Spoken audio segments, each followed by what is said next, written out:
Hello and welcome to the J-Train podcast. It's J-Train, Jared Freid, coming to you live from the quarantine cabin on the Lower East Side of Manhattan. We are here Monday through Friday with your emails, your stories, your questions. I say it every episode. Let me say it again. Thank you for listening. Thank you for telling a friend. That's how it all works. Make your Instagram story. Give it a shot. Why not?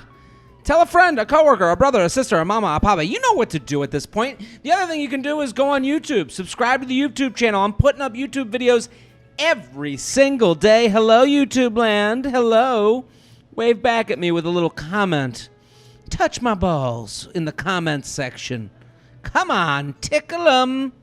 Tickle, tickle, tickle. Love you, YouTube land. Listen, we're going to do some emails. We're going to do the coronavirus rant of the day, and we're going to do some charcuterie chat. jtrainpodcast@gmail.com. Let's get right to it. My boyfriend is going to a wedding with another woman. Dun, dun, dun. Jared, feather, I'm a longtime listener and big fan. I've been with my boyfriend for 6 months, and our relationship has been very stable and healthy so far. I trust him 100%, but recently he told me he is going to a wedding with one of his best girlfriends as her plus one. He knows the bride and groom, but not friendly enough to get an invite for himself. I've never met this girl he's going with because she lives in another state. I was upset he agreed to go without first seeing how I felt, and honestly, I am pretty uncomfortable with him going to a wedding with another woman. When I told him how I felt, he said he is sorry, he didn't check to see if I was okay with it, and he understands why I'm uncomfortable. He said she's like a sister to him, and they have been friends for 16 years.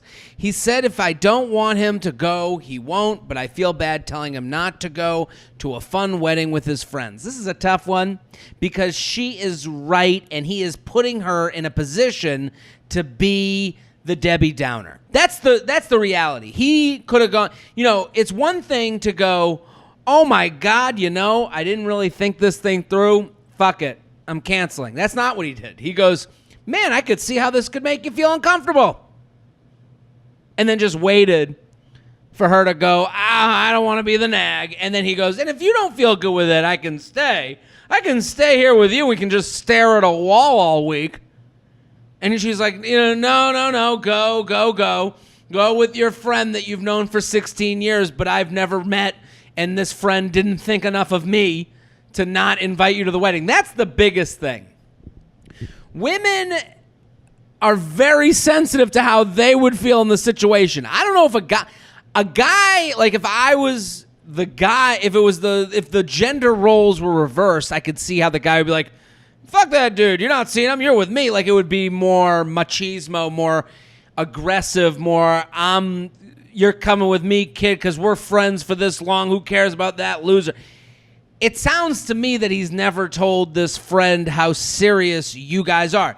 It feels like you feel this is more serious than he has told the other people in his life, and that is concerning. Because if he, you write into me about your boyfriend of 6 months and our relationship is very stable and healthy so far, you're thinking 6 months is the same as a year, is the same as 2 years. To him, it seems like he's minimizing this to the rest of his group. I've been seeing this girl for a bit. It might be that might be how he's relating it, because it is hard for me to believe that he would tell a good friend from out of state. You've never met this friend. So, and I know they live out of state, so that's kind of the easy excuse. So the friend it seems like the friend has no idea of the seriousness of your relationship via you. Because I think if she knew that, kind of woman to woman, she would go, she wouldn't even invite your boyfriend. She'd be like, listen, I'm going to stay away from that. Feels like I'm creating a problem where a problem doesn't need to be created. So, again, I think the first inclination is to go, that fucking bitch, she's trying to steal my guy from me. And it's like, your guy isn't that great. The more realistic thing is that your guy isn't letting this friend know that he's in a serious relationship. And that's what I would question. So, I don't know. What do you do? I would more question like, hey, listen, I understand you. I would want to get to know the friend more. I would want the friend to know that we're serious. And does the friend know we're a serious relationship? And this is I don't know really what you do, but I do know that's what I would question. Does the friend know that we're like in a 6-month relationship? This isn't just a hookup. This isn't just somebody that you met off of a dating app. I'm more than the hookup. I am something real, and I think she wouldn't be as pursuant of him as a wedding date, as a friend in that scenario. jtrainpodcast@gmail.com. jtrainpodcast@gmail.com. Bumble Matches. Hi, Jared. Featherest of feathers. Question about my matches on dating apps. I feel like I match with a decent number of guys, but the percentage that actually writes back when I initiate a message is like 50% or less. Are guys just blindly swiping right on practically everyone? Yes. Sometimes it surprises me when I match with a guy who I would honestly say are way cuter than me, but then I don't get a message back. That's what leads me to believe they're kind of just matching with everyone, but then when you actually message them, they decide they're not into it. I don't think my initial messages are bad. I try to follow your advice and connect with the first message that was something interesting about their profile. I try to make it fun and lighthearted to start. Yeah, this is the reality of Bumble, and this is kind of why I've always said Bumble, you have to understand marketing is about getting you to buy in. It's not about making your life better. Marketing is trying to sell you on a product. Bumble has done a great job at selling women on a product that is from a dating app that is for feminism, and it's the women talking first, and let's go get them, girls, and we're all gonna put on the red bandana and make strong arm moves. But Bumble, in its reality, and listen, to defend Bumble for a second, the app is pretty good from a protectionary standpoint. You can only have people speak to you. You can only have the garbage flung at you that you've somewhat allowed in with a swipe. On the other ones, and a message. So like on any other dating app, if you like someone or if you swipe someone right, they can just message you, just hurl garbage at you. At least with Bumble, I understand that for a woman, it's nice to have the added layer of protection where I have to talk to the people first that I will allow to talk to me. I do understand that. The problem becomes, for men, the reason why men love Bumble is because you narrow where the blowjob is coming from. So if I match with 10 girls on Tinder, I can talk to all 10. And I don't know which is going to come back. And a lot of men are just used to being the ones that are told to pursue. How many times growing up have all men been told, be a man, go talk to her? So we're all kind of callous to the no. We all kind of don't mind hearing a no over a dating app. When it comes to Bumble, if I swipe right on 10 and I get 10 matches and only 3 talk to me, those are 3 that like me a little bit more than the other ones. Now I have some answers to my questions. Now I know, okay, those 3 that talk to me like me more likely to go to hookup.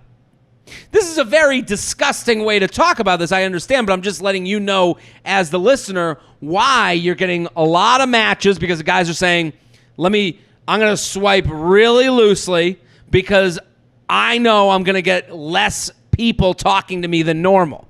And then I get to make the choice on which, so let's think of the numbers. You swipe right, you match with 10, 3 talk to you. Now you get to go, well, those 2 are the one I like. Now it's 2 people focused. You get to focus on those 2 as a hookup person. So why are you not getting guys to talk back? Listen, you're a great person. I'm sure you're a worthy match. This isn't to say you're not a worthy match. It's to say these men are playing a game that is directed by their penis. So if you come in with as you said, a personalized opening message that's fun, and they look at you, they go, it feels serious. She feels, they're kind of just sitting there. It puts you in the driver's seat. That's a serious message. I don't know. She looks like she's going to want to introduce me to her parents. Oh, that's just a high sexy? I'm going to answer her. So I understand what you're asking. I would also consider this a win. If they won't even answer back, it's not even like they're going to try and date or be serious. So get away. It's fine. jtrainpodcast@gmail.com. jtrainpodcast@gmail.com. I owned my I love you. Now what? So I kind of have this this thing that I've said on this a lot of times where it's like, you want to say I love you, fucking say it. You go and you fucking put it out there and own it.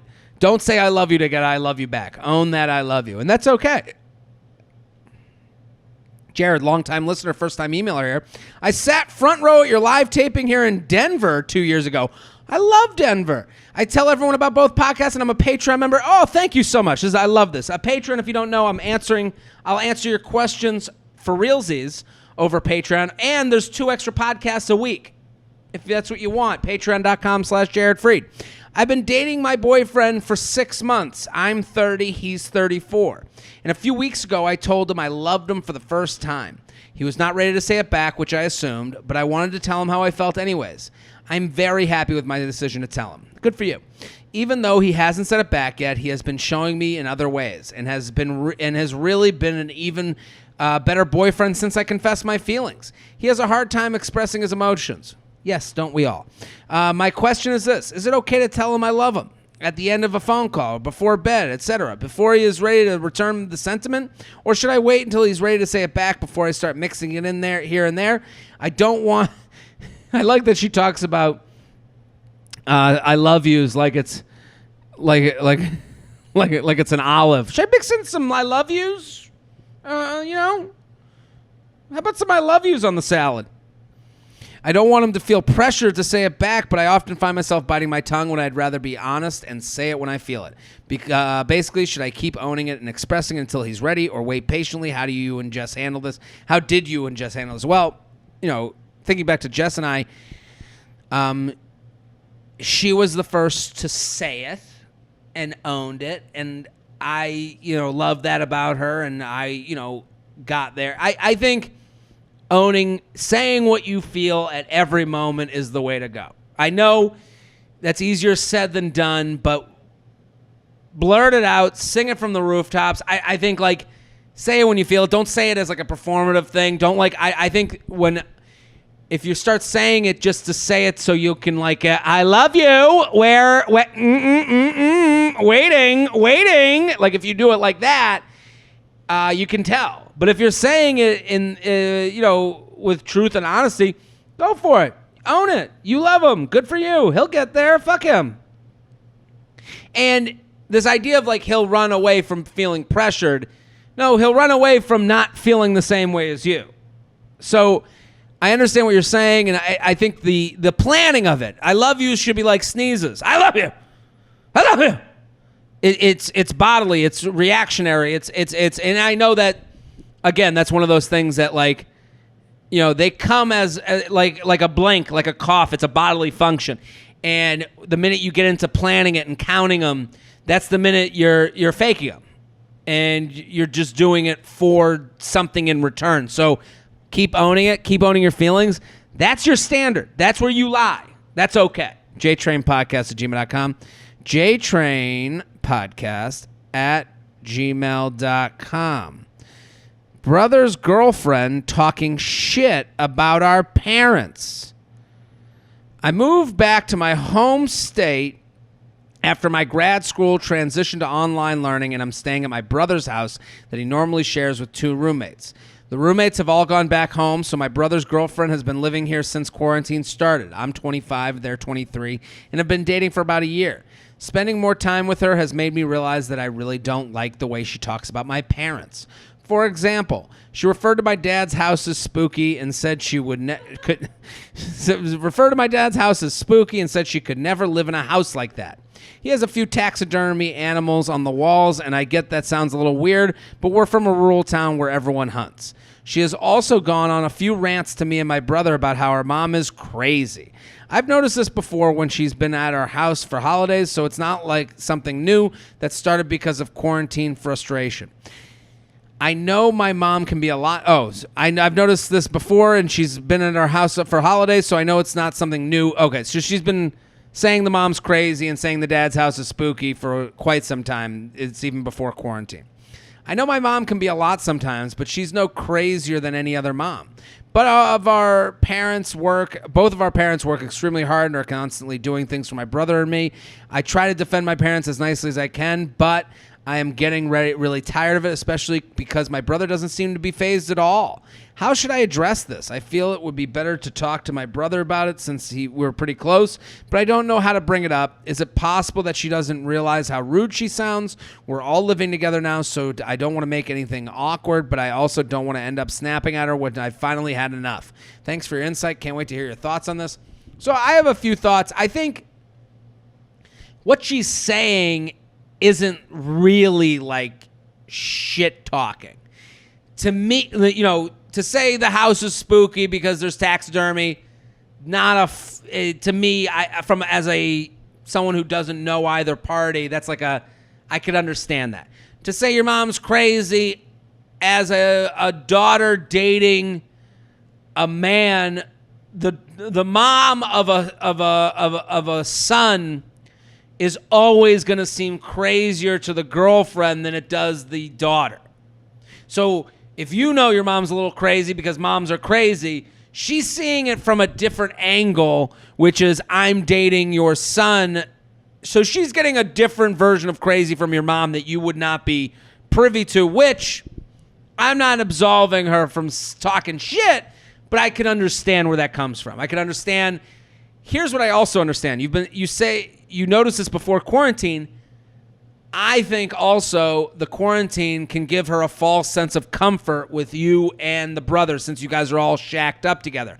So it makes total sense also that where I think, if you'll allow me, where your email, I think this is more she's too comfortable with you and more comfortable with you than you are with her. That's my assumption because what she's saying isn't that crazy.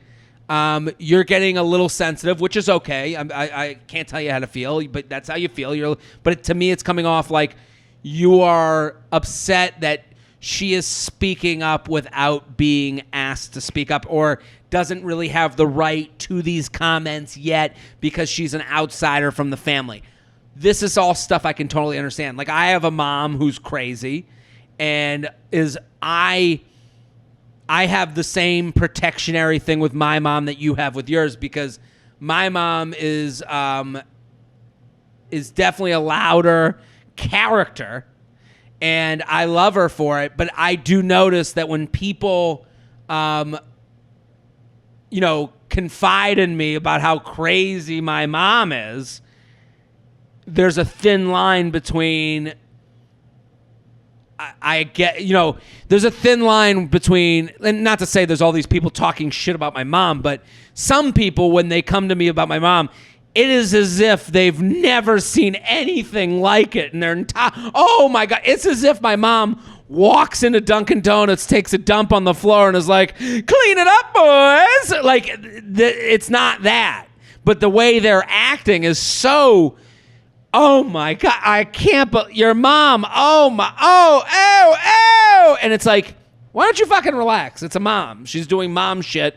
And maybe hers is a little bit louder, a little bit more fun than yours, but it's not her being insane. So I do understand the sensitivity part because I have a thin line for that too, where I just get a bad feeling about it. And sometimes in the way I rationalize it is, they have insecurities. Like sometimes you ever see someone that is embarrassed of their parents.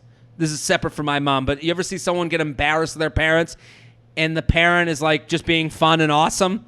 And you're like, your embarrassment of the parents shows me your insecurities, not their craziness. And some of that could be this, where she's insecure about, in herself and her family, kind of acts like, very, everything's bottled up, and your mom is an emotional person who's sharing that with her, and she's not used to that. So she takes that discomfort with this type of person out on you to talk shit about it. So this is all to say, I think this is a miscommunication of comfort and her insecurities. And what I would say to you is, try looking at it from that angle. before going to the brother. I know. Try looking at it from, this is the angle of her insecurities around your mom and someone who might be a little bit more open than she's used to, and it makes her feel uncomfortable because that, when people have all vulnerability, the most people who hide their vulnerabilities get the weirdest. So, and also try to see it from the perspective of like, she's trying to like level with you because she's an outsider and she's trying to get you on her side to try and get people that she's doesn't really know more familiar, and her familiarity is built through talking shit about people that she thought was okay to talk shit about. So I would say try to change the perspective on how she's doing this and the reasons she's doing it. And at that point, then you go to the brother. And if it keeps getting worse, and it's beyond just spooky and crazy mom stuff, you go to your brother and go, hey, what's her problem with mom? It seems like, does she have a problem with mom, or is this just like, and I would ask him that way, jtrainpodcast@gmail.com, jtrainpodcast@gmail.com. Listen, we're going to do some coronavirus rant of the day. We're going to do a charcuterie chat. Let me start. We are sponsored. This podcast is sponsored, baby. Every week, we're sponsored. Hello, if these companies can help you, then you use the code and you help me. There we go. Hello Tushy. Oh my God, the bidet. Love a bidet. I'm hooked. I can't shit anywhere but home. HelloTushy.com/JTrain for 10% off. Figs. It makes comfortable scrubs. They're so good. I love Fig scrubs, and they're sporty, stylish. They're great. If you know anybody that's working in nurse, health, doctor, vet, whatever it might be, you get 15% off at wearfigs.com. Use code JTrain15. Magic Spoon, 0 sugar, 12 grams of protein. Get free shipping, 100% satisfaction guarantee at magicspoon.com/JTrain. Delicious. The cocoa one is delicious. ExpressVPN, protect your privacy online. Watch streaming services anywhere in the world. 3 months free at expressvpn.com/JTrain. I love ExpressVPN. Get involved. Let's do coronavirus rant of the day. Hit the music, Shelby. Today's coronavirus rant of the day is user-generated. Let me read the email. Jared, I was driving home from work yesterday on the highway. I noticed a huge black billboard with white writing on the side of the road. As I got closer trying to read it, I realized what it said. It said, "Really? Stay home. Stop the spread." It's a very sassy billboard. Really? Stay home! Stop the spread! That's the billboard speaking. I couldn't believe it. Not only do I have to listen to my judgy neighbors and Instagram ranters about how there's no reason anyone should be out, but now the highway is yelling at me. I looked to see if there was a specific ad campaign or company that was sponsoring it, but there was nothing. Just a black background with white writing. Did a private citizen shell out thousands of dollars to take their judgments to the streets and shame people for driving? How is driving your own car a reckless activity? I was out for a legitimate reason, as I'm sure most of the other people on the highway were. I think that sign is going to cause more casualties than the virus, as people might get into fiery car crashes trying to read it. I'm just sick of the judgment. I'm a nurse, and if I go out, I am responsible and safe. I do not need to be lectured by the roads I have to drive on. Thanks for keeping us all entertained and giving me an outlet to rant. You're doing the Lord's work. I couldn't agree more. And here's the thing. This whole thing just evaporates my favorite thing in the world, and it's nuance. The world is gray. The world is not black and white. And this person who rented out the billboard gets to say, "Really? Stay home. Stop the spread." And they get to punch their punch card into the good, into the good factory to check in for the day. They're on team good. They said stop the spread. They said stay home. So nothing else in their life is questioned. This isn't a question of stay home or not. This isn't a question of. This isn't me ranting about people who stay home. Good for you, please. If that's what we're told to do, that's what we're supposed to do. But when you put up the billboard, okay, it is the easiest thing to be right about. It is the easiest, and there are people out there who just need to punch the punch card to tell you they're on team good and you're on team bad. And what they do is when you say, "Stay stay inside. Really? Stop the spread. You get to go put on your badge and no one asks any other questions. No one goes, hey, no one goes, they don't go, do you have any job prospects? Have you been looking for jobs? How are you to your sister? Do you have a significant other? Have you been doing well in the dating apps? No one asked that because they've already checked in a team good. Stay in, stop the spread. And it's like, okay, no one wants to talk to you anymore because that's their story that they get to punch in with. And it's the loudest person and they are the good person. And they get to, and then anyone that doesn't do what they say, you think this person who got the billboard doesn't talk about that? You don't think the person who created it or the person who purchased it, let's say it's a private citizen that purchased it, they go, yeah, I got the billboard on I-95 that tells people to stay home. That's me. Yeah, because I'm a good person. And anyone who doesn't stay home is a piece of shit. I don't care if they are a nurse. This is a nurse, too. Was that their goal? Like is that makes them a good person because they get to haunt people on the highway who now have to go out and work. You know, and putting it on the highway is such a blanket statement. You don't think there are frontline workers that take the highway? And you're looking at them going, really? Because you want to go home and tell everyone that you're the person that tells people to stay in? No, you're a piece of shit. You're a piece of shit that no one has to answer to because you're the one walking in the room going, I'm good. I'm the good one. And everyone else, now they get to fall in line or they're out. No gray. Nobody going on the highway to work because they have to feed their fucking kittens. The nurse going to save lives now has to be reminded every time they drive to work that they're walking into a death zone. Thanks, buddy. That's today's coronavirus rant of the day. You can send in yours to jtrainpodcast@gmail.com. jtrainpodcast@gmail.com. Those are great ones sent in. Let's do charcuterie chat. Hit the music, Shelby. Today's charcuterie chat is also user-generated. It is, and the charcuterie chat is about, let's read it.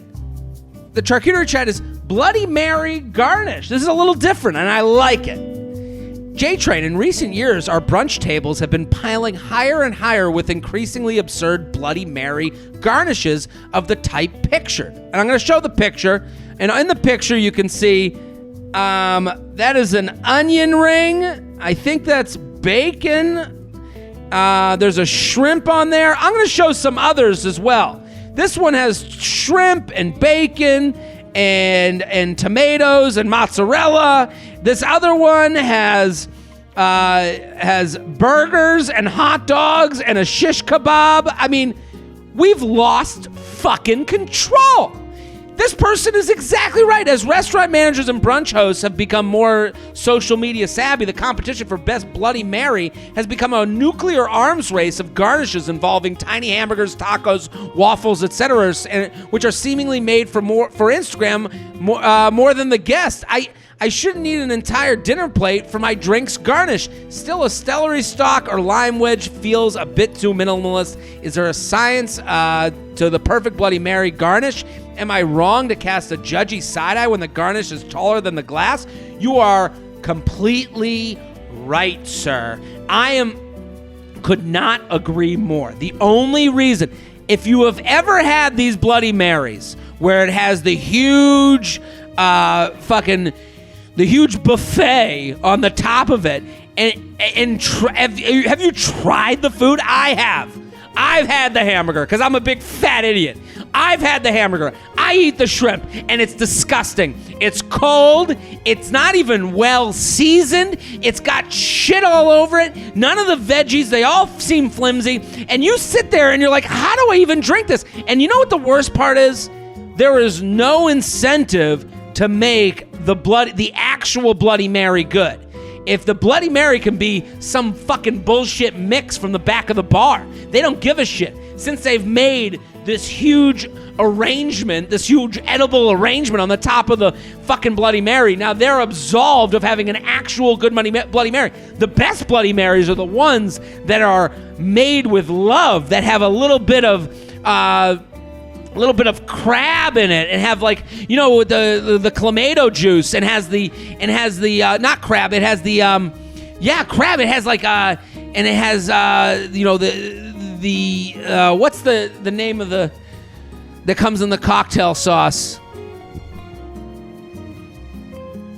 The one that I'm searching for the name. Oh my God, cocktail sauce. This is awful. It is, I'm so mad at myself. Horseradish. When you can see the flecks of horseradish inside of the Bloody Mary. That's what you want from a Bloody Mary. But all these people just put a tomato juice with vodka, and then they make this huge arrangement on the top, and they think they're done because they got a bunch of likes on Instagram. Oh my God. And what's next? Oh my God, a lobster on top of, and they have a full lobster, and it's alive on top of the Bloody Mary. Oh my God, look at how good it is. No, it's not good. I'd rather have a good lobster and a good Bloody Mary than have a Bloody Mary with a lobster on top of it with a fucking fork through it so it fits. I want one piece of cold, hard, crunchy celery, maybe a carrot, and a piece and a nice lemon wedge, and then a good, well thought out Bloody Mary, not one that took the supporting role to a fucking buffet. That's bullshit. That's today's charcuterie chat. You can send in yours. That was a user-generated one. Thank you. JTrainPodcast@gmail.com. JTrainPodcast@gmail.com. That's today's episode. We'll be back next episode. Boom!